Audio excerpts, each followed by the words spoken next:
मध्ये मनसेचं जिल्हा परिषद कार्यालयात अर्धनग्न आंदोलन आहे। विद्यार्थ्यांच्या गणवेशासाठी मिळणाऱ्या निधीत कपात केल्यानं मनसे आक्रमक झाली आहे। विद्यार्थ्यांना याआधी गणवेशासाठी 300 रुपये मिळायचे, आता 240 रुपयांचा निधी दिला जातोय। त्यावरून मनसे आक्रमक होत आंदोलन करते।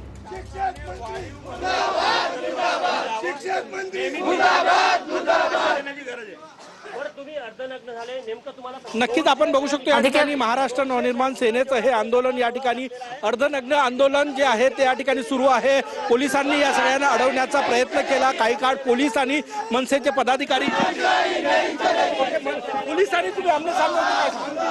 पोलीस प्रशासनाने जाणीवपूर्वक शासनाच्या माध्यमातून हा जो आम्हाला अडवण्याचा प्रयत्न केला हा निषेधार्थ आहे।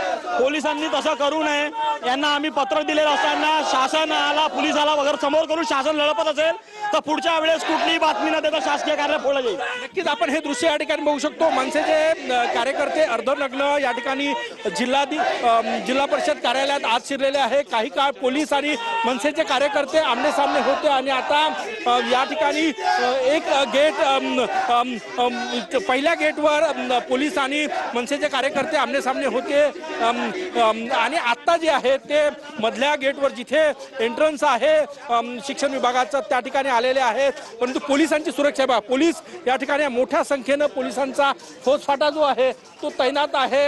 या ठिकाणी या दरवाजाला कुलूप लावलेला आहे। मनसेच्या कुठल्याही पदाधिकाऱ्याला अर्धनग्न आत सोडलं जाणार नाही। दोन्ही बाजूनं मोठी पोलीस फोर्स या ठिकाणी तैनात आहे आणि हे आंदोलन केलं जात आहे। एकीकडे मनसेचे अर्धनग्न आक्रमक कार्यकर्ते तर दुसरीकडे पोलीस या ठिकाणी आहेत।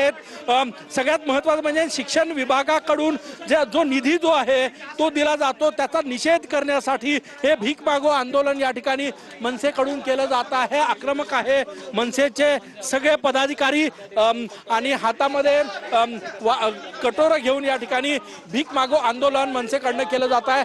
चोख पोलीस बंदोबस्त या ठिकाणी तैनात आहे।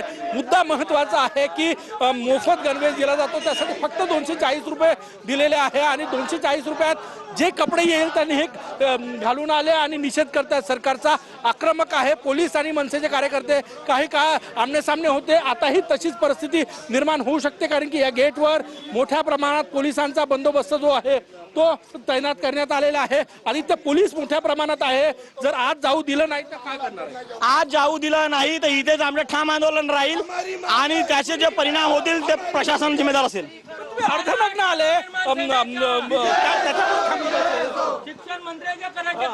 आम्ही अर्धनग्न आलो नाही, आम्हाला अर्धनग्न केलं गेलंय। आमच्या पोरांना अर्धनग्न करणाऱ्या शासनाच्या विरोधात जेवढे रुपयात कपडे आम्हाला आलेत आम्ही तेवढे रुपये कपडे घालून आलोय। पोलिसांनी आज सोडलं नाही तर काय करणार? पोलिसांनी आज सोडलं नाही तर आम्ही ठिय्या आंदोलनाला बसू। नक्कीच मनसेचे सगळे पदाधिकारी कार्यकर्ते आक्रमक आहे आणि या ठिकाणी जिल्हा परिषद कार्यालयामध्ये आत शिरलेले आहे आणि या परिसरामध्ये पोलीस आणि मनसेचे पदाधिकारी यांच्यात म्हणजे आमने सामने आले होते आणि आता या ठिकाणी जर पोलिसांनी आत सोडलं नाही तर आम्ही ठिय्या आंदोलन करू असा निर्धार जो आहे तो मनसेकडून या ठिकाणी करण्यात आलेला आहे। नक्कीच ही दृश्य आपण पाहतोय। नागपूरमध्ये मनसेचे कार्यकर्ते आक्रमक झालेले आहेत।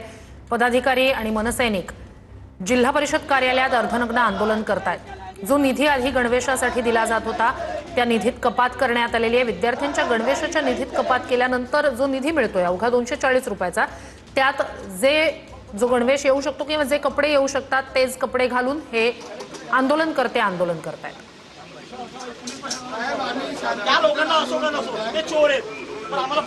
नक्कीच आपण बघू शकतो आता पोलीस आदित्य दुरुककर जे जिल्हा प्रमुख आहेत त्यांना समजून सांगण्याचा प्रयत्न करत आहे, परंतु मनसेचे सगळे पदाधिकारी आक्रमक आहे।